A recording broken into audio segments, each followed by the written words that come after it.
বাবার কাজ না থাকলে তো যেত না, তাই না? মন খারাপ করে না? নাহিল বলল, তাড়াতাড়ি চলে আসবে। ৩ দিনের বেশি হলে আমি কিন্তু এখানে থাকবো না, নানুর বাসায় চলে যাব। রণব বলল, আচ্ছা, চলে আসবো তাড়াতাড়ি, এবার আসি। মাথা নেড়ে সম্মতি দেয়। অনিচ্ছা থাকা সত্ত্বেও ছেড়ে দেয় বাবাকে। বাড়ির সকলকে বিদায় দিয়ে বেরিয়ে পড়ে সে। রনফের ঢাকায় আসার দ্বিতীয় দিন আজ। সকাল সকাল তৈরি হয়ে বের হচ্ছে হাসপাতালের উদ্দেশ্যে। অলসতার কারণে আজ আর সকালের খাবারটা তৈরি করা হয়নি। হাসপাতালের ক্যান্টিনে থেকেই খাওয়ার চিন্তা করেছে। রনাফের ফ্ল্যাট থেকে বাসার দূরত্ব ঘন্টাখানেকের পথ।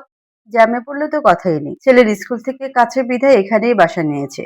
তালা থাকলে সেদিন বাইক নিয়েই বেরিয়ে পড়ে, আজও তেমন বাইক নিয়ে। রাস্তার জ্যাম কম থাকায় তাড়াতাড়ি পৌঁছে যায়। বাইকটা পার্ক করে সোজা যায় ক্যান্টিনে। হালকা কিছু খাবার নিয়ে বসে পড়ে এক কোণের এক টেবিলে। খাওয়ার মাঝে ফোন বেজে ওঠে, ট্রেনে ভেসে ওঠে বন্ধু রায়হানের নাম্বার। রায়হানের পেশায় একজন ডাক্তার, একই হাসপাতালে কর্মরত। ফোন রিসিভ করতে ওপাশ থেকে পুরুষালী কণ্ঠ ভেসে আসে। রায়হান জিজ্ঞেস করল, কই আছিস রে? তোর কেবিনে খুঁজলাম, পেলাম না। ক্যান্টিনে আছি, চলে আয়। কল কেটে ফোন পকেটে ভরে নেয়। আবারও খাওয়ায় মনোযোগ দেয়। কিছু সময় পর রায়হানও আসে ক্যান্টিনে। খুঁজে নেয় সঠিক ব্যক্তিকে। সামনে চেয়ার টেনে বসে একজন ওয়েটারকে ডেকে একটা কফি ও স্যান্ডউইচ অর্ডার করে। কিছুক্ষণের মধ্যে খাবার চলে আসে। খেতে খেতে সামনের ব্যক্তির উদ্দেশ্যে শুধায়, নাহিল কই? দেখছি না ওকে। রানব বলে, না, ও বাড়িতে আছে। রায়হান, বাসায় একা কি করছে? ওর স্কুল আছে না? রোজ তো সাথে করে নিয়ে আসিস। ওকে রাজশাহী রেখে এসেছি, গ্রামের বাড়ি। তুই রেখে আসলেও থাকলো, তোর বাপ ভক্ত ছেলে থাকলো, কতদিনের জন্য রেখে আসছিস? ৩ দিনের জন্য। আমি ৩ দিন পর যাচ্ছি সেখানে। তো যাবি যখন তাহলে আসলি কেন? ৫ দিনের ছুটির অ্যাপ্লাই করব তাই। কোনো সমস্যা ভাই? হঠাৎ ছুটি নিবি? বিয়ের জন্য ছুটি নেব। ও, তা কার বিয়ে? রওনা বলল, আমার। এই শুক্রবার বিয়ে। রায়হান যেন হঠাৎই একটা ধাক্কা খেল। বিস্ময় ভরা চেহারা নিয়ে তাকায় রানাফের মুখের দিকে। আসলেই মজা করছিস না ভাই? তুই আমার প্ল্যান লাগিস যে বিয়ে নিয়ে মজা করব? বলে উঠে চলে যায় ক্যাশ কাউন্টারের দিকে। দুজনের খাবার বিল মিটিয়ে বেরিয়ে যায়। রায়হানও তার পেছনে ছোটে। দৌড়ে গিয়ে ঝাঁপড়ে ধরে পেছন থেকে। বল না, সবকিছু খুলে বল। না মানে হঠাৎ বিয়ে? পাত্রী কে? বাড়ি কই? ছবি আছে? দেখা না। এত কৌতূহল ভালো না রায়হান। বিয়ে শুনছিস, এবার চুপ থাক। যা জানার লাঞ্চে চলে আসিস, তখন বলবো। এখন আমি ব্যস্ত, কাজ আছে। যা, নিজের কাজে যা। রাজশাহী। এ ননদি, তোমার না কলেজ আছে? যাবা কখন? ৮টা বাজে। সিরাত বলে, আর কলেজ? তোমার শ্বশুর শাশুড়ি ধরে বিয়ে দিচ্ছে পড়াশোনা করানোর জন্য। মিথিলা বলে, মানে কি? তুমি পড়াশোনা ছেড়ে দেওয়ার চিন্তা করতেছো? সিরাত বলে, সে তো বিয়ের পর এমনিও ছাড়া লাগবে। তাই আমি না হয় আগেই ছাড়ি। তোমার বর তোমাকে পড়াবে। তাই এসব ভাবনা মাথা থেকে ঝেড়ে উঠে রেডি হয়ে খেতে আসো। আমার যেন দ্বিতীয়বার ডাকা না লাগে। যথা আজ্ঞা আমার মা। এবার যাও, তোমারে আমার ভাই মিস করতেছে। এরপর বলবে আমি তার বউ নিয়ে আটকে রাখছি। ফাজিল, যাও এখন। সিরাত তৈরি হয়ে সোজা চলে যায় ডাইনিং এ। সেখানে ইতিমধ্যে উপস্থিত সব পুরুষ সদস্য। সিরাত সকলের উদ্দেশ্যে সালাম দিয়ে খেতে বসে। আজমল শিকদার মিথিলার উদ্দেশ্যে বলে, বৌমা, তুমি আর সিরাত আজকালের মধ্যে শপিং শুরু করো। সামনে আর ৪ দিন। ছোট বউ আর সারা ফিরলে গহনাগুলো কিনবে না হয়? মিথিলা বলল, বড় বাবা ছোট কাকি আসলে না হয় যাই। বিয়ের বাজার বলে কথা, সবাই মিলে পছন্দ করে কিনলে ভালো হবে। আজমল বলল, যার বিয়ে সে তো আছে। সিরা তোর পছন্দ অনুযায়ী কিনুক। গয়নাটা শুধু তোমাদের ছোট কাকি এলে কিনবে। কাজ যত এগিয়ে রাখা যায় ততই ভালো। সময় তো বেশি নেই। মিথিলা বলল, জি সিরাত, তোমার কখন সময় হয় বলো। আচ্ছা। সিরাত খাওয়া শেষ করে উঠে পড়ে। ঘরে চৌকাঠ পার করতেই বাগানের দোলনায় বসে আছে নাহিল। মুখ তার ভার। সিরাত বুঝতে পারে যে বাবা ভক্ত এই ছেলে কখনই বাবা ছাড়া থাকেনি। বাবা নেই তাই সর্বদা হাসি খুশি থাকা ছেলেটার মন আজ ভার। সে তার দিকে এগিয়ে যায়, তার পাশে বসে কাঁধে হাত রাখে। হাত রাখতে চমকে ওঠে নাহিল। পাশ ফিরে মিশুকে দেখে হালকা হাসে। সিরাত বলে, কি রে, মন খারাপ কেন? নাহিল বলে, এমনি। বাবার কথা মনে পড়ছে? সকালে কথা হয়নি? না, বাবা কল দেয়নি সকালে। তুই দিলেই তো পারিস। ফোন নেই তো, কারো থেকে নিতে লজ্জা লাগছে। ওরে আমার লজ্জাবতী রে। নাম্বার মুখস্থ আছে? আছে। সিরাত ব্যাগ থেকে ফোন বের করে নাহিলের হাতে দেয়। নাহিল মুখস্থ নাম্বারটা তুলে ফোন দেয় বাবাকে। রিং হতে রিসিভ হয়। আসসালামু আলাইকুম, কে বলছেন? বাবা, আমি বলছি। শোনা তুমি? কার ফোন থেকে কল করেছো? মিশুর ফোনটা নিয়েছি। তুমি সকালে কল দাওনি কেন? সরি সোনা, আমি ভেবেছিলাম তুমি ঘুমিয়ে আছো। কি করছো এখন? খেয়েছো সকালে? বাগানে বসে আছি। না খাইনি। তুমি খেয়েছো? হ্যাঁ খেয়েছি। তুমি এখন গিয়ে খেয়ে নাও। আমি ঘন্টাখানেক পরে কল দিচ্ছি। মিশু তো এখন কলেজ যাবে। তুমি কাকিমার ফোনে কল দিও, নাহিল বলল। ওকে সোনা, এখন রাখছি। তুমি খেয়ে নিও কেমন? আর ভদ্র ছেলে হয়ে থাকবে, কেউ যেন নাহিলের নামে কোনো কমপ্লেন না করে। রাখছি। রওনক কল কাটতেই নাহিল ফোনটা সিরাতের হাতে দেয়। সিরাত ফোন নিয়ে নাহিলের মুখের দিকে তাকায়, দেখে মন খারাপ করে বসে থাকা ছেলেটার মুখে হাসি ফুটেছে। সিরাত জিজ্ঞেস করে, যাবি আমার সাথে কলেজে? কি করতে যাব? ঘুরতে যাবি? বাসায় বসে বোর হচ্ছিস না তাই? নাহিল বলে, তোমাকে কে বললো আমি বোর হচ্ছি? আর তোমার কলেজে গিয়ে আমি কি করব? ওখানে গিয়ে কি করব? কি দেখবো আর? তুমিই যাও, আমি যাব না। না গেলি? আমারও ঠেকা পড়েনি তোকে নিতে। মুখ ভেঙচি কেটে চলে যায় সিরাত। বিড়বিড় করে বলে, বাপ ছেলে দুইটাই এক। কেমন মুখের উপর অপমান করে দেয়। আল্লাহ জানে ভবিষ্যতে কি আছে তার কপালে। কলেজের ক্লাস ২টায় শেষ। এখন ব্রেক টাইম চলছে। ইলা, শিহাব, চৈতি, মাহিন ৫ জনের একটা গ্রুপ। একজন না আসলে বাকি ৪ জনকে আর কলেজ এরিয়ায় খুঁজে পাওয়া যায় না। সবাই গোল হয়ে বসে আছে মাঠের শেষ মাথার পুকুর পাড়ে। তাদের আলোচনার বিষয়বস্তু শিহাবের প্রেম। সে কিছুদিন আগে একটা মেয়ে দেখেছে, এক দেখায় মন দিয়ে বসেছে। তাকে নিয়ে মনের মাঝে শত শত জল্পনা কল্পনা করেছে। কিন্তু আজই সে জানতে পেরেছে সে মেয়ে তার সিনিয়র, বিবাহিত। তার প্রণয়ের শুরুতেই সব শেষ। ইলা বলল, থাক কষ্ট পাইস না, তোরে আরেকটা খুঁজে দেব, ওইটাকে ভুলে যা। ইহাব বলে, বললে কি ভোলা যায়? তাকে তো মন দিয়েছিলাম। আমার কল্পনা স্বপ্ন সব জায়গায় এসে হানা দেয়। মাহিন বলে, তাই বলে বিবাহিত মহিলা নিয়ে ভাববি? ছি, অপবিত্র মন তোর। চৈতি বলল, থাক বাদ দে, মনের উপর তো কারো হাত নাই।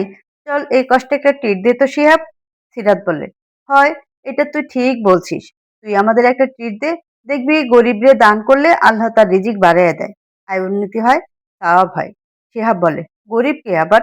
মহিন বলে, কেন, আমাদের তোর চোখে পড়ে না? কি অভাবে চলি, ২-৩ দিন খাই না। শিহাব বলে, আল্লাহর গজব পড়বে আপনাদের উপর, আপনারা যা শুরু করেছেন। সিরাত বলে, গরিবের হক মারলে মরেও শান্তি পাবি না। এমন বদদোয়া দেব আজীবন সিঙ্গেলই মরবি। মাহিন বলল, চল হাট। সাহস কত? আমাদের না করে। ধরে বেঁধে শিহাবকে নিয়ে যায় ক্যান্টিনে। সিরাতের ফোনে বেজে ওঠে মিথিলার ফোন। সে রিসিভ করতেই বলে, সিরাত, তুমি বাড়ি চলে আসো, চাচি খেপেছে। বলছে ২ দিন পর বিয়ে, এখন বাইরে টই টই করে ঘুরছে। এ মহিলা আমার জীবনটা শেষ করে দিবে। থাকো তুমি, আসছি। ফোন কেটে সে ব্যাগপত্র নিয়ে উঠে পড়ে। চৈতি জিজ্ঞেস করে, যাস কই? হয়েছে কি? মরণ হয়েছে বলে হনহনিয়ে চলে যায় কলেজের বাইরে। দুপুর ২টা, কেবিনে মুখোমুখি বসে আছে দুই বন্ধু। একজনের মাঝে হাজার প্রশ্ন, অন্যজন নির্লিপ্ত। নীরবতা ভেঙে রায়হান বলে, কাহিনী কি বল? মেয়েটাকে? রানা বলে, চাচাতো বোন। খেতে থাকা রায়হানের হঠাৎ কাশি উঠে যায়। রানা এক গ্লাস পানি এগিয়ে দেয়। পানি খেয়ে স্বাভাবিক হয়ে বলে, শুরু থেকে বল, একটা দাড়ি কমাও যেন বাদ না যায়। রনব শুরু থেকে ঘটা সবকিছু বলে রায়হানকে। তবে সিরাতের অক্ষমতার কথাটা চেপে যায়। সে চায় না পরবর্তীতে এ নিয়ে সিরাতকে কোনো সমস্যায় পড়তে হয়। রায়হান বলে, মেয়েটা তো ছোট, আর তুই কি কখনো ওকে ভালোবাসতে পারবি? এমন একটা সিদ্ধান্ত নেওয়া কি ঠিক?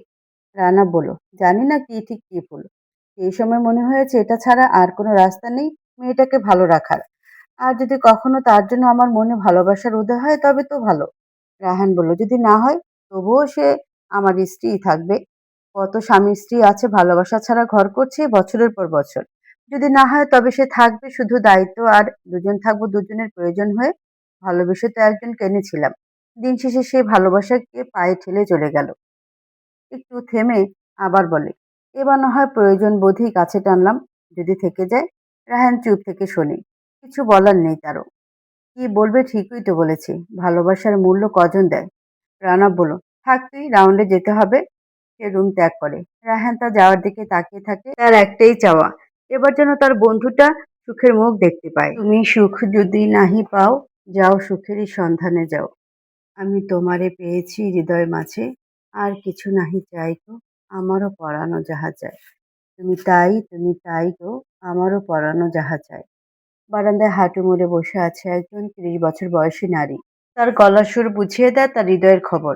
হাতে একটি ফটো ফ্রেম, তাতে বাঁধানো আছে একজন নারী, পাশে একজন সুদর্শন পুরুষ, তার কোলে একটি শিশু। সকলের মুখে তৃপ্তির হাসি, চোখের ভাষায় প্রকাশ পায় হাজারো প্রাপ্তির গল্প। কিন্তু ভাগ্য তাদের সাথে খেলেছে ভয়ানক এক খেলা। সে খেলায় তারা কেবল কয়েকটি গুটি মাত্র। নারীটি হাত দ্বারা ছুঁয়ে ছুঁয়ে দেখছে ছবিতে থাকা মানুষগুলোকে। তার চোখে আজ আর কোনো পানি নেই। চোখগুলো আজ তার সঙ্গ দিচ্ছে না। কতদিন হয়ে গেল এই মুখগুলো দেখে না। হয়তো তারা সুখেই আছে তাকে ছাড়া। বাচ্চাটাও হয়তো আজ অনেকটা বড় হয়েছে। এখন হয়তো প্রাণ খুলে হাসি কথা বলে, কিন্তু তার হাসি কথা সবকিছুর মাঝে এই নারীটির অস্তিত্ব অনুপস্থিত। তার ভাবনা ভঙ্গ হয় ছোট্ট এক বাচ্চা মেয়ের কণ্ঠে। নারীর কর্ণভেদ হতেই হাতের ছবিটি লুকিয়ে নেয় আঁচলের তলায়। মাম্মা, কোথায় তুমি? এখানে এসে বসে আছো? কি হয়েছে মাম্মা? এই তো আমি। ক্ষুধা পেয়েছে আমার? এর মাঝে ভেসে আসে এক পুরুষালী কণ্ঠ। তোমার আক্কেল কতখানি, হ্যাঁ? মেয়েটা সকাল থেকে না খেয়ে আছে। এখন বাজে বেলা 11টা। তুমি এখনো ওকে খাওয়াওনি? আর এখানে এসে বসে আছো? নাজ বলল, আমি দুঃখিত আশরাফ। আমি ভেবেছিলাম নিশাদ ঘুম থেকে ওঠেনি। ও তো সবসময় দেরি করে ওঠে, তাই একটু বারান্দায় এসে বসেছি। আশরাফ বলে উঠল, ঠিক আছে এখন যাও। আর হ্যাঁ, এভাবে আর মুখ ভার করে বসে থাকবে না। তোমাকে হাসি ছাড়া বৃষ্টি লাগে। আশরাফ ঘর থেকে বেরিয়ে যায়। হাতে থাকা ছবিটা আলমারির ড্রয়ারে রেখে নাজ ও মেয়েকে সাথে নিয়ে যায় খাওয়ার টেবিলে। স্বামী সংসার নিয়ে তার ছোট্ট সংসার, তবুও যেন তার কিছুই নেই। কেন যেন মনে হয় এসব কিছু তার নয়, এ কেবল কল্পনা, স্বপ্ন। এখনই তার প্রিয় পুরুষটি তার ঘুম ভাঙাবে আর সবকিছু মিথ্যা হয়ে যাবে। সে ঘুম ভাঙার আশাতেই সে আছে বহুদিন ধরে। কিন্তু সে ঘুম যেন ভাঙার নয়। রাজশাহী। সারা তার বোনকে ডাকতে ডাকতে ঘরে চলে আসে। এসে দেখে মেয়ে কানে ইয়ারফোন গুঁজে উল্টো হয়ে শুয়ে আছে। দিন দুনিয়ার কোনো ধ্যান তার নেই। তা দেখে সারা মাথা গরম হয়ে যায়। মেয়ের বিয়ে আর 2 দিন পর সে কোথায় শপিং করবে, রূপচর্চা করবে তা না, ছাকা খদ্দের মতো উল্টো পড়ে আছে। সে পা টিপে টিপে বিছানার কাছে গিয়ে তার পিঠের উপর দেয় এক চড়। তাতেই কল্পনার জগতে বাস করা সিরাজ যেন পৃথিবীতে ফিরে আসে। সিরাত বলে উঠল, মারলি কেন তুই আমাকে? সারা বলে, না মেরে কি আদর করব? বিয়ে তোর, আর সবার ঝাড় খাই আমি। আব্বু, বড় বাবা, তোমার মা, ভাবি সব মিলে ঝাড়ে আমাকে। বলে ওকে পার্লারে কেন নেই না, শপিং কেন করছি না। কোনো কানকাণ্ড নেই আমার। বোনের বিয়ে আমি আর এক বাড়ি যেয়ে পড়ে আছি। সিরাত বলল, বাজে বকিস না কানের কাছে। আসছিস কখন? সারা বলল, ঘন্টা 2 হয়ে গেছে। সিরাত বলল, ছোট বউ আসছে? আমি আসছি আর ছোট বউ আসবে না? আসছে, যা দেখা করে আয়। সিরাত লাফ দিয়ে উঠে দৌড় লাগায় নিচে। ছোট বউ করে চিল্লাতে থাকে। হঠাৎ তার গতিপথে এসে দাঁড়ায় তার মা। মাকে দেখে চুপসে যায় সে। সাইমা বেগম বললেন, ষাঁড়ের মতো চিল্লাচ্ছিস কেন? আসলে আম্মু, 2 দিন বাদে তোমার বিয়ে। তাই এসব উচ্ছৃঙ্খল আচরণগুলো বন্ধ করো। ধীরস্থির হও, লোকে খারাপ বলে। সিরাত বলল, আমি বুঝতে পেরেছি। আর এমন করব না। মাথা নিচু করে কথাগুলো বলে। সাইদা বেগম কিছু বলেন না। সিরাতের পথ থেকে সরে যায়। সিরাত একবার মায়ের যাওয়ার পথে তাকে মুখ ভেঙচি কেটে আবার দৌড় লাগায়। এক দৌড়ে ছোট চাচার ঘরে ঢুকে দেখে তার চাচি ব্যাগের কাপড় বের করে আলমারিতে রাখছে। সে নিঃশব্দে পেছনে গিয়ে জড়িয়ে ধরে। হঠাৎ কারো ছোঁয়া পেয়ে কেঁপে ওঠে আতিয়ার শরীর। পেছন তাকিয়ে দেখে সিরাতকে। কটমট করে তাকায় তার দিকে। সিরাত একটা দুষ্ট হাসি দিয়ে তার দিকে তাকিয়ে থাকে। আতিয়া মুখ ভেঙচি কেটে সামনে ঘুরে যায়। সিরাত তাকে জড়িয়ে রেখে বলে, রাগ করছো কে? কি করছি আমি? আতিয়া বলল, কিছু করিসনি, ছাড় এবার। সিরাত বলে, না। তোমার মান্না ভাঙিয়ে কি করে ছাড়ি বলো? তুমি আমার 7টা না 5টা না একটা মাত্র বউ। সরি চাচার বউ, আমার ছোট বউ। আতিয়া বলল, এখন একদম ঢং দেখাবি না। চোখের আড়ালে গেলে তো খোঁজই থাকে না তোর। আমার আড়ালে বিয়েও সেরে নিচ্ছিলি, আমি জানতেই পারতাম না। সিরাত বলল, ইস, আইসে ওনারে ছাড়া বিয়ে করে ফেলতেছি। তোমাকে তো ছোট কাকা, আম্মু, ভাবি কেউ না কেউ বলবে, তাই আমি বলিনি। আতিয়া বলল, তারা কেন বলবে? তোর মুখ নেই? তোর বিয়ের খবর আমি আর একজনের মুখ থেকে শুনবো কেন? সিরাত বলল, ভণ্ড মহিলা, আমার যে এদিকে মন খারাপ, আমার উপর দিয়ে কি যাচ্ছে তার খোঁজ নিছো একবারও? আইসে ওনারে বলিনি বলে রাগ দেখাচ্ছে। আর একটু হলে তো তোমার পেয়ারি মেজোজা আমারে এক নেশাখোরের সাথে বিয়ে দিয়ে দিচ্ছিল। আতিয়া বলল, ভাগ্যিস রণব ভাই রাজি হলো, না হলে তো কি যে হতো। তোর ভাগ্য দেখে তো হিংসা হচ্ছে, এই সুযোগে কি সুন্দর একটা বর পাচ্ছিস তুই। সিরাত বলল, শুধু বর, সাথে একটা ছেলেও ফ্রি পাচ্ছি। যেন buy one get one offer চলছে, কপাল আমার। আতিয়া বলল, শুক্রিয়া আদায় কর। নেশাখোরের চেয়ে সুদর্শন বাচ্চাওয়ালা মোরগ পাচ্ছিস। রানী বানিয়ে রাখবে দেখিস। রণবকে তো চিনি, সবাই ও কেমন। সিরাত বলল, হয়, চাকরানি বানায় রাখবে। এখনই বাপ ছেলে যা ভাব, কথার আগে পিছে ডাইরেক্ট অপমান করে দেয়। আতিয়া বলল, বাদ দে, যা হবে ভালো হবে। শোন, বড় ভাই বলছে বিকেলে শপিং এ যেতে। আজ না গেলে সব কটাকে ঘাড় ধরে বাড়ির বাইরে বের করে দেবে। সিরাত আতিয়াকে ছেড়ে সরে দাঁড়ায় বলে, হুম, কে কে যাবা? আতিয়া বলল, তুই, মিথিলা, সারা আর আমি। ইয়াস ইয়ানান। আতিয়া বলল, বাচ্চা কাচ্চা নিয়ে শপিং করা যায়? ওরা থাক, সাথে নাহিলও তো থাকছে। সিরাত বলল, নাহিলকে রেখে যাব? ভাইয়া তো ওকে সবসময় চোখে চোখে রাখতে বলেছে, আমাকে আর ভাবিকে। আতিয়া বলল, মেজো আপা তো থাকছে। সিরাত বলল, মাকে ভরসা করি না আমি, ও সাথে যাচ্ছে আমাদের। আতিয়া বলল, আচ্ছা যাবে। বাপের বিয়ে শপিং ছেলে করাবে, রনক থাকলে সে সাথে যেত, সে নেই তাহলে ছেলে ইস্যুই, বলে হেসে ওঠে আতিয়া। সিরাত কটমট করে তাকায় তার দিকে। এরা তাকে নিয়ে মজা নিচ্ছে। নিক, সময় হলে সেও দেখে নেবে সবাইকে। চাপে করে বিয়ে করতে হচ্ছে তাকে, এমনি এমনি ছেড়ে দিবে নাকি সে? মনে মনে ভাবে সে। ঢাকা, 2 দিন হসপিটালে না আসায় আজ রোগীর চাপটা বেশি। 1 মিনিটও বিশ্রাম নেওয়া ফুরসত পাচ্ছে না। রোগী দেখার মাঝেই তার ফোন বেজে ওঠে। তার বাবা কল করেছে। সে রিসিভ করে কানে ধরে। রনক বলল, হ্যালো আব্বু, বলো। আজমল শিকদার বললেন, তুমি কি ব্যস্ত? রনক বলল, জি আব্বু, আজ একটু ব্যস্ত, তোমাকে আমি ফ্রি হয়ে কল করি। আজমল বলল, 2 মিনিট শোনো। ওরা তো শপিং এ যাচ্ছে, আমি চাচ্ছি বিয়ের শাড়িটা তুমি ওখান থেকে নিয়ে এসো। রনক বলে, তার দরকার নেই, যার বিয়ে সে পছন্দ করেই কিনুক, রাখছি। আজমল বলল, তুমি নিয়ে আসবে। বিয়ের শাড়ি সবসময় ছেলের বাড়ি থেকে দেওয়া হয়। তোমার মা বেঁচে নেই, আমিও বুঝি না, তাই তুমি কিনবে।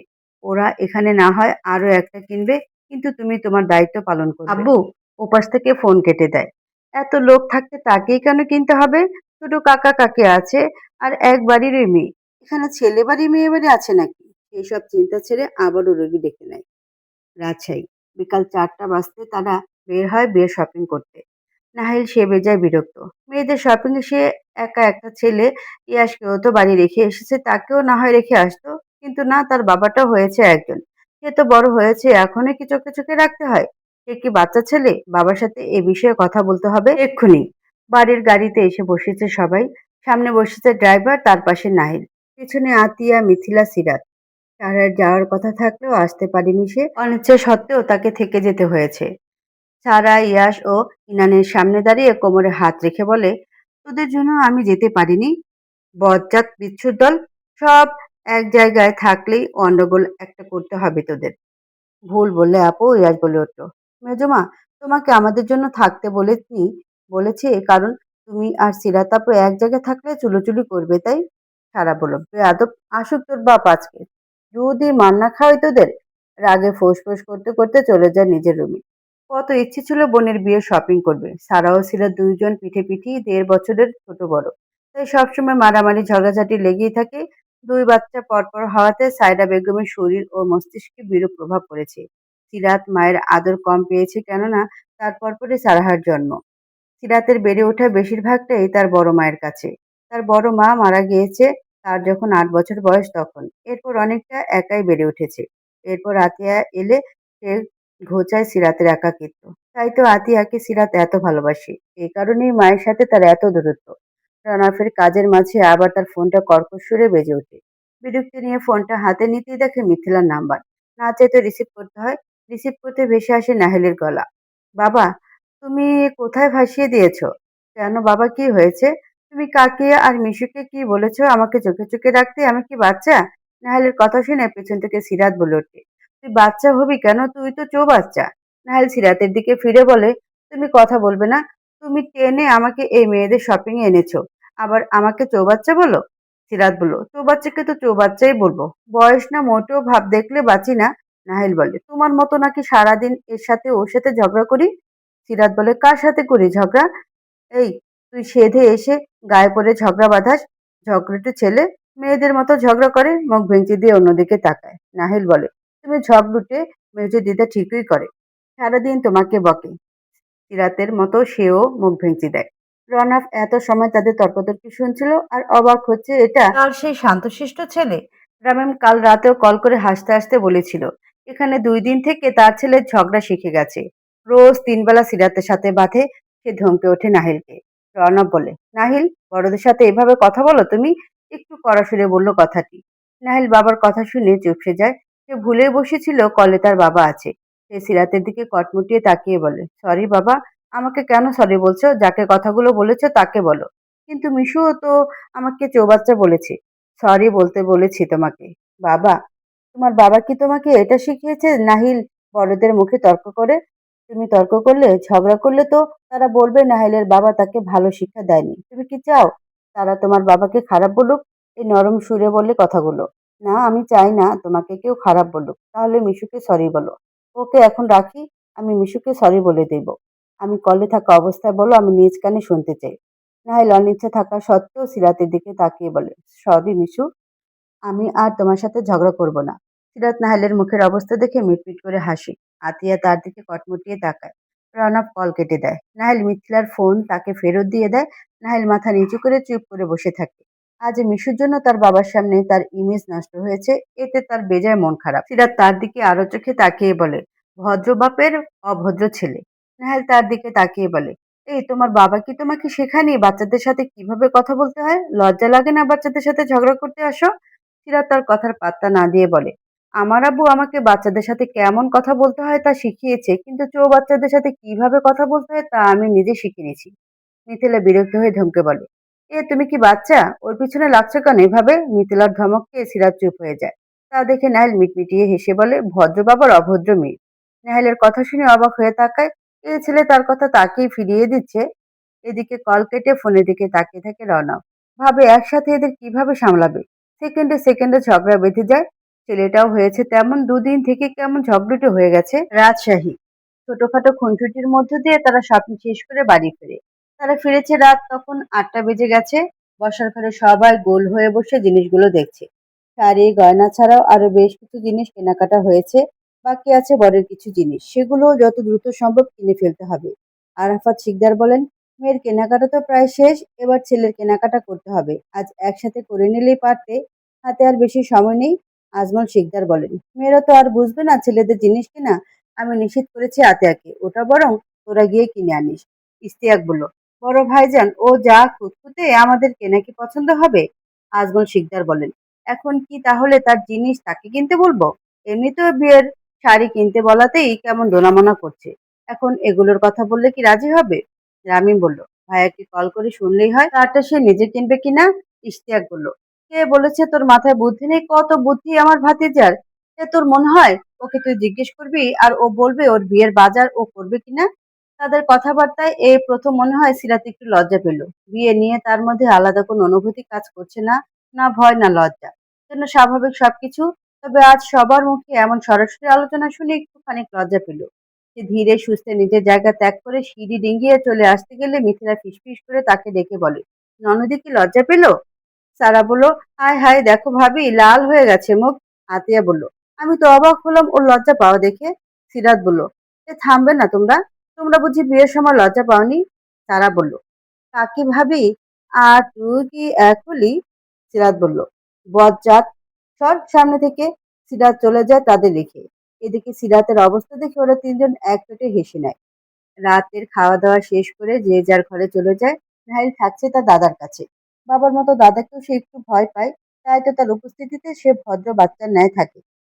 ছাদে ইশতিয়াক আর রামিম দাঁড়িয়ে আছে। দুজনে নিশ্চুপ, তবুও তাদের মাঝে চলছে শব্দহীন অনেক আলাপ। নীরবতা ভেঙে রামিম বলে, কাকাই, আমার না বোনের জন্য চিন্তা হচ্ছে। এত কিছু হয়ে গেল, ও কত স্বাভাবিকভাবে বিয়েতে রাজি হয়ে গেল।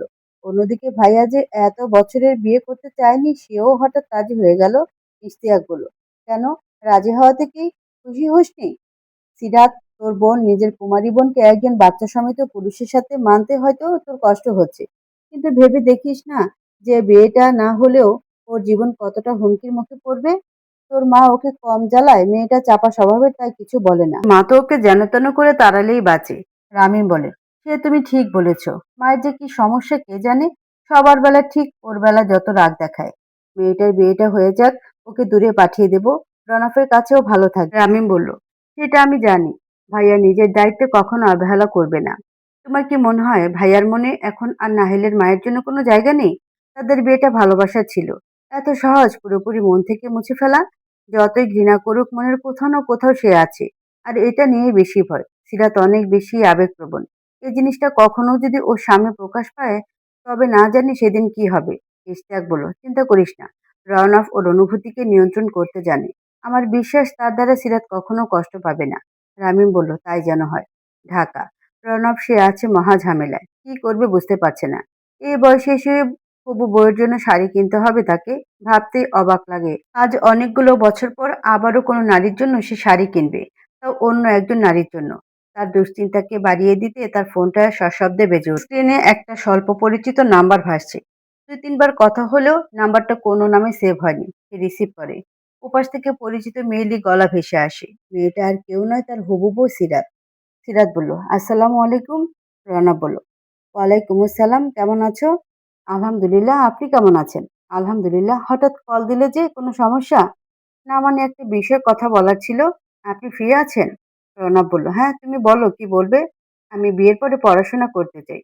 করবে এতে সমস্যা কি? না, আম্মু বলছিল যে পড়াবে না, বিয়ের পর মেয়েদের বাইরে বাইরে ঘুরতে নেই, ছেলে মেয়ে মিশে পড়বে, শেষে একটা অঘটন ঘটাবে। রওনা বলল, কাকি ঠিকই বলেছে, বিয়ের পর মেয়েদের বাইরে বেশি ঘুরতে নেই, ছেলে মেয়ে মিশে এক কলেজে পড়ে অঘটন ঘটায়। আমি রিস্ক নিতে চাই না, তাই তোমাকে গার্লস কলেজে পড়াবো। সিরাত বলল, যদি পাবলিক ভার্সিটিতে চান্স হয়? রওনা বলল, চান্সটা দেবে কে? পড়াশোনার যে অবস্থা, এই পড়ায় আবার পাবলিক, শেষমেশ হয় ন্যাশনাল, না হয় প্রাইভেট ভার্সিটিতে যেতে হবে। সিরাত বলল, একটু বেশি বলবেন না? আমি এতটাও খারাপ ছাত্রী না। আম্মু একটু বাড়িয়েই বলে। রওনা বলল, হ্যাঁ, আম্মুরা বাড়িয়েই বলে সবসময়। আর আম্মুর মেয়েরা সবসময় ঠিকই করে। সে যাই হোক, আগে এইচএসসি তো দাও, তারপর দেখা যাবে। কলেজেও যাও না ঠিক মতো শুনলাম। সিরাত বলল, কলেজে কি যাব? বাচ্চা বাচ্চা ছেলে মেয়েদের সাথে পড়তে হচ্ছে, এর চেয়ে লজ্জার কি আছে? রওনা বলল, লজ্জার কি আছে? তুমি কি ফেল করে নিচের ক্লাসে আছো? না তো, সমস্যা ছিল তাই এয়ার গ্যাপ পড়েছে। এতে লজ্জা পেতে হবে কেন? সিরাত বলল, হুম, মুখে অমন বলা যায়। রওনা বলল, বাদ দাও, পরীক্ষার বেশি দিন নেই, বিয়ে শাদের ঝামেলা শেষ করে মন দিয়ে পড়ো, এরপর দেখা যাবে কি করা যায়, পাবলিক না হলে প্রাইভেট গার্লসে পড়বা। সিরাত বলল, শুধু মেয়েদেরটা কেন, ছেলে মেয়ে একসাথে হলে কি সমস্যা? রওনা বলল, সমস্যা কি জানো তেন? বিশাল সমস্যা। আমি ভাই বয়স্ক মানুষ, ওইসব কলেজে পড়ে যদি আমার বউ আর আমাকে ভালো না লাগে, তখন যদি আমাকে রেখে অন্য কম বয়সী ছেলের সাথে চলে যায়, তখন দ্বিতীয়বার বউ হারাবো। একই ভুল বারবার করার মতো বোকা আমি নেই। সিরাত বলল, হ্যাঁ, সবাইকে তো এক ভাবেন, যত সব মেজাজ খারাপ করা কথাবার্তা, করবোই না। রানা বলল, সে ভালো, তাহলে অন্তত চিন্তামুক্ত থাকতে পারবো। আর রেজাল্ট ভালো না হলে আমি এমনিও পড়াবো না। এখন ফোন রেখে যাও, ঘুমাও।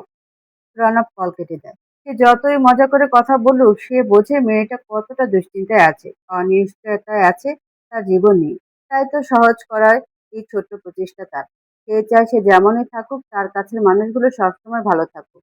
পরদিন সকাল 9টা বেজে 30 মিনিট। আশরাফ দেখে তার রুমের পাশের দরজাটা এখনো খোলেনি আজ। একটু চিন্তিত হয় সে। সে যতটুকু চেনে মেয়েটাকে, তাতে এত বেলা করে কখনোই ঘুম থেকে ওঠে না। তাই সে বাধ্য হয়ে দরজার নব ঘুরিয়ে দরজাটা খুলে ভেতরে উঁকি দিয়ে দেখে রুমের মধ্যে শুনশান নীরবতা। পর্দাগুলো আজ টেনে রাখা। সে এগিয়ে যায় বিছানার দিকে। ডান পাশে নিশাদ ঘুমিয়ে আছে। তার পাশে উল্টো ঘুরে শুয়ে আছে নাজ, গলা অব্দি কম্বল দিয়ে ঢাকা তার। এই গরমের মাঝেও সে এইভাবে পেঁচিয়ে শুয়ে আছে দেখে চিন্তার মাত্রা বৃদ্ধি পায়। সে নিশাদকে বার কয়েক ডাকতে নিশাদের ঘুম আলগা হয়। মুখের সামনে বাবাকে দেখে তার গলা জড়িয়ে ধরে উঠে পড়ে। মেয়েকে তুলে কোলে নেয় সে। নিশাদ বলে, পাপা, এত সকাল সকাল কেন ডেকেছো? আমার ঘুম হয়নি। আশরাফ বলে, কেন পাপা, তুমি রাতে ঠিক মতো ঘুমাওনি? নিশাদ বলল, নো পাপা, কাল মাম্মার জ্বর হয়েছিল রাতে, মাম্মা খুব কষ্ট পাচ্ছিল, তাই আমি মাম্মার মাথায় কাপড় ভিজিয়ে দিয়েছি, যেভাবে মাম্মা আমাকে দেয়। আশরাফ বলল, তাই নাকি শোনা, তা পাপাকে কেন ডাকলে না? নিশাদ বলল, মাম্মা নিষেধ করেছে ডাকতে, তাই। ঘুমের মাঝে কথার আওয়াজ পেয়ে নাজের ঘুম হালকা হয়। তার জ্বর পড়লেও মাথার ভারী ভাবটা কাটেনি। তাই কোনো মতে চোখ খুলে আশেপাশে দেখে। সামনে আশরাফ ও তার মেয়েকে দেখে তড়িঘড়ি করে উঠতে গেলে আশরাফ বাধা দেয়, বলে, উঠতে হবে না, শুয়ে থাকো। রাতে নাকি অসুস্থ ছিলে, তা আমাকে ডাকুনি কেন? নাজ বলল, তুমি সারাদিন খাটাখাটুনি করে রাতে বাড়ি আসো, ক্লান্ত থাকো, তাই আর ডাকতে মন চায়নি। আশরাফ বলে, তোমার আর নিশাতের বিষয়ে আমার কোনো ক্লান্তি আসে না নাজ। এরপর যেন আর এমন কিছু না শুনি, এতে মনে হয় আমি আমার দায়িত্ব ঠিকভাবে পালন করছি না, তোমাদের খেয়াল ঠিকমতো রাখতে পারছি না। নাজ মাথা নিচু করে নেয়। কত করেছে লোকটা তাদের জন্য, বিনিময়ে কিছুই দিতে পারেনি সে। কিভাবে দিবে? সে যে অপারগ। আজকাল প্রায় তার শরীরটা খারাপ থাকে, কোনো কিছুতে মন বসাতে পারে না, সবকিছু বিরক্ত লাগে। লোকটাকে আর কত জ্বালাবে? আশরাফ নাজ ও নিশাদকে নিয়ে ক্যালিফোর্নিয়ার সান ডিয়াগো শহরে থাকে। আশরাফ একটি ব্যবসায়ী পরিবারের ছেলে। বংশ পরম্পরায় সেও এখন একজন সফল ব্যবসায়ী। দেশ বিদেশে তাকে ব্যাপক নামে ডাকে। 6 বছর আগে নাজ ও নিশাদকে নিয়ে আসে এই শহরে। সেই থেকে চলছে তাদের এই একঘেয়ে জীবন। আশরাফ নিশাদকে কোলে নিয়ে বের হয় রুম থেকে। যাওয়ার আগে নাজের উদ্দেশ্যে বলে, কষ্ট করে একটু উঠে ফ্রেশ হয়ে নাও, আমি তোমার খাবারটা রুমে দিয়ে যাচ্ছি। নাজ বলে, না না, তার দরকার নেই, তুমি ওকে নিয়ে যাও, আমি আসছি। আশরাফ বলে, চুপ থাকো, যা বলছি তাই করো, বলে সে রুম ত্যাগ করে। নাজ বসে বসে ভাবে, আজ বহুদিন পর তার একসময়ের প্রিয় পুরুষটি তার স্বপ্নে এসে ধরা দিয়েছে। অসুস্থ হলেই অবচেতন মন তাকে নিয়ে ভাবে। তাই তো স্বপ্নে এসে হানা দেয় সে। তেমনি আজও এসেছিল, মুখে সেই চিরচেনা হাসি, বাচ্চামো ভাবটা। তার অসুস্থতা কতখানি অস্থির হয়ে উঠত সে। যেন শরীরটা তার হলেও কষ্টটা বিপরীতের মানুষটা অনুভব করতে পারত। তাই তো এতগুলো বছরে তার প্রিয় সময় হয়ে উঠেছে এই অসুস্থতার সময়গুলো। সে জানে তাকে নিয়ে ভাবাও পাপ। এজন্য সে ইচ্ছে করে আশরাফকে ডাকে না। আশরাফের উপস্থিতিতে যদি প্রিয় পুরুষটি অভিমান করে কল্পনা থেকেও হারিয়ে যায়, সে জানে তাকে নিয়ে ভাবাও পাপ, তবুও মন মানে না। ভাবতে ভাবতে চোখ দিয়ে গড়িয়ে দুফোঁটা পানি পড়ে। পানিটুকু মুছে বিছানা থেকে নেমে পড়ে। ঢাকা। ব্যস্ত এই শহরে দুজন পুরুষ বেরিয়েছে শপিং এর উদ্দেশ্যে। রনক সে বেজায় বিরক্ত তার বাবার কাজে।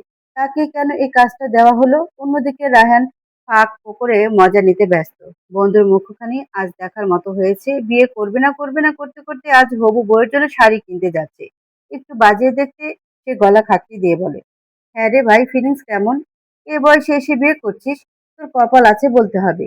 বিয়ে করবো না বলতে বলতে একদম সুন্দরী কুমারী মেয়ে পেয়ে গেলি। আয় হায়! একরাশ বিরক্তি নিয়ে তাকায় রায়হানের দিকে। তোর হাত পা গুলো অনেকদিন হলো ভালো আছে দেখছি। এটা সহ্য হচ্ছে না তোর? ভাঙতে হবে দেখছি। রায়হান বলল, পা ভাঙলে বন্ধুর বিয়ে খেতে যাব কিভাবে? তোকে দাওয়াত করেছে কে শুনি, কে যে বিয়ে খাবি? রায়হান বলল, তোকে কে বলছে আমি তোর দাওয়াত দেওয়ার আশায় বসে আছি? আমি অলরেডি দাওয়াত পেয়ে গেছি আঙ্কেলের পক্ষ থেকে। রনক বলল, বজ্জাত, তুই আমার বাপ পর্যন্ত চলে গেছিস? রায়হান বলল, রাগ করিস না, চল যে কাজে এসেছি সেই কাজ করি। দুই বন্ধু ঢোকে একটা বড় শাড়ির দোকানে। দুজন মিলে শাড়ি দেখছে, মন মতো মিলছে না। খুঁজে খুঁজে রায়হান একটা হালকা গোলাপি শাড়ি বের করে রনকের হাতে দিয়ে বলে, এটা দেখ, বিয়ের শাড়ি নাকি ওরাও কিনছে, তাহলে তুই বরং বোবাতে শাড়ি কিনে নে। আর এটা বেশ ভালো লাগছে দেখতে। রনা বলল, এটা মানাবে না, ও নিজেই তো কি পরিমাণ সাদা, তার উপর এমন হালকা কালার করলে শাড়ির মধ্যে খুঁজে পাওয়া যাবে না। রনাফের কথা শুনে রায়হান হেসে ফেলে। রায়হান বলে, বাহ বন্ধু, তুই এত মনোযোগ দিয়ে দেখছিস যে বুঝে ফেলছিস এ শাড়িতে তাকে খুঁজে পাওয়া যাবে না। রনা বলল, আপনি হয়তো ভুলে যাচ্ছেন সে আমার চাচাতো বোন। জন্মের পর থেকে দেখে আসছি। সে আলাদা করে মনোযোগ দিতে হবে না, এমনিই বোঝা যায়। রায়হান বলল, বুঝছি, আর বলতে হবে না। এখন দেখ কোনটা নিবি তোর চাচাতো বউর জন্য। রনক খুঁজে খুঁজে গাঢ় সবুজের ভিতর হালকা তামা রঙের কাজের একটা শাড়ি পছন্দ করে, সেটা কিনে নেয়। বিয়েতে সাধারণত লাল শাড়িই পরে, তবে তার কেন যেন মনে হয়েছে এটা সিরাতকে বেশি মানাবে। কেনাকাটা শেষে দুজন বেরিয়ে পড়ে কাল সকাল সকাল রাজশাহীর উদ্দেশ্যে রওনা করবে। পরদিন হলুদ, এরপর শুক্রবার বিয়ে। সে শুধু চেয়েছিল কাবিন করবে, দ্বিতীয় বিয়েতে আর কি বা অনুষ্ঠান। তার চাচা ইশতিয়াক তাকে বোঝায় তার দ্বিতীয় বিয়ে হলো সিরাতের জন্য প্রথম, তাই কিছু সকাল্লা থাকতেই পারে।